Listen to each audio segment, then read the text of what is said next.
श्री गणेशाय नमः। ओम श्री गुरुवे नमः। आज की भगवत चर्चा स्वामी श्री राम सुखदास जी महाराज के लेख प्रवचन श्रीमद् भगवद गीता में दैवी और आसुरी संपत्ति, इस पर आधारित है।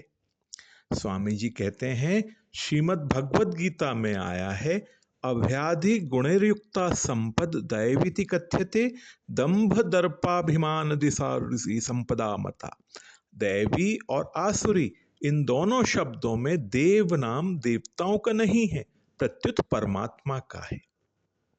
और असुर नाम राक्षसों का नहीं है, प्रत्युत प्राणों में रमण करने वाले का है।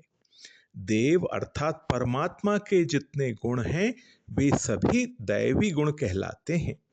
ये दैवी गुण परमात्मा की प्राप्ति कराने वाली पूंजी होने से दैवी संपत्ति कहलाते हैं। दैवी संपद्वि मोक्षाय, साधक लोग इसी दैवी संपत्ति का आश्रय लेकर भगवान का भजन करते हैं। असु नाम प्राणों का है, उन प्राणों में ही जो रमण करने वाले हैं, प्राणों का भरण पोषण रक्षण करना चाहते हैं, वे असुर कहलाते हैं। और उन असुरों का जो स्वभाव है, उनके जो गुण हैं, वे आसुरी गुण कहलाते हैं। ये आसुरी गुण बार बार जन्म मरण देने वाली 84 लाख योनियों में और नरकों में ले जाने वाली पूंजी होने से आसुरी संपत्ति कहलाते हैं।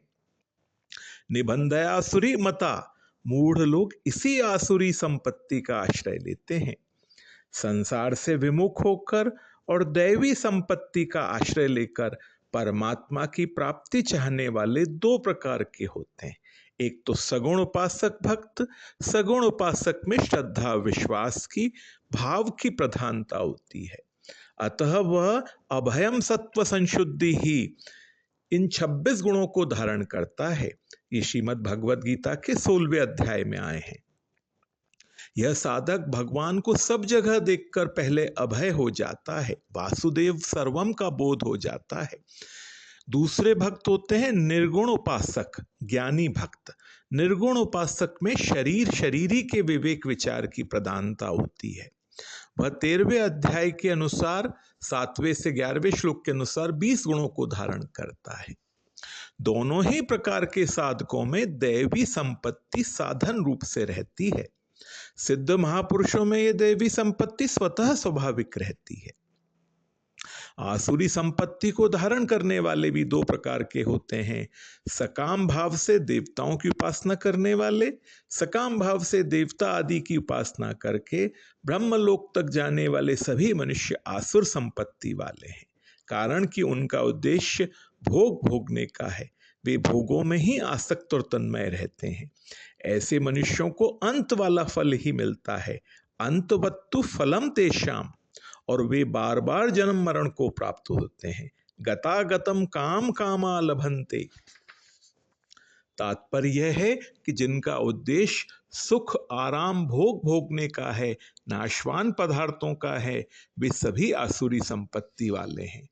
और जिनका उद्देश्य भगवान की प्रसन्नता के लिए, लोक संग्रह के लिए, संसार के हित के लिए कर्म करने का है, वे सभी दैवी संपत्ति वाले हैं।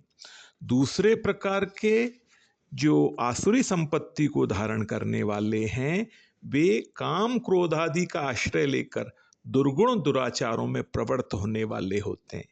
वे मनुष्य काम क्रोध अहंकार आदि का आश्रय लेते हैं।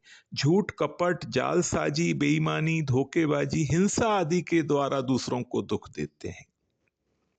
ऐसे मनुष्य पापों के तारतम्य से पशु पक्षी कीट पतंग वृक्ष लता आदि आसुरी योनियों में और कुंभी पाक रौरव आदि नरकों में जाते हैं। तात्पर्य यह है कि भगवत परायण होने से दैवी संपत्ति प्रकट होती है जो कि मुक्त करने वाली है, और भोग परायण होने से और केवल शरीर का पोषण परायण करने वाली होने से नई नई चीजें मिलती रहें, मिली हुई बनी रहें, ऐसा भाव होने से आसुरी संपत्ति आती है जो कि बांधने वाली और पतन करने वाली है। अतः साधक को चाहिए वह दैवी संपत्ति का आदर करते हुए आसुरी संपत्ति का त्याग करता चला जाए, तो फिर अंत में उद्देश्य की जरूर सिद्धि हो जाएगी। और एक कली काल में एक बहुत सुगम साधन है भगवन नाम का आश्रय। भगवन नाम के आश्रय लेने से, लगातार भगवान का नाम जप करने से, उनके रूप का ध्यान करने से साधक में नित्य निरंतर दैवी संपत्ति प्रकट होती चली जाती है और आसुरी संपत्ति कम होती चली जाती है।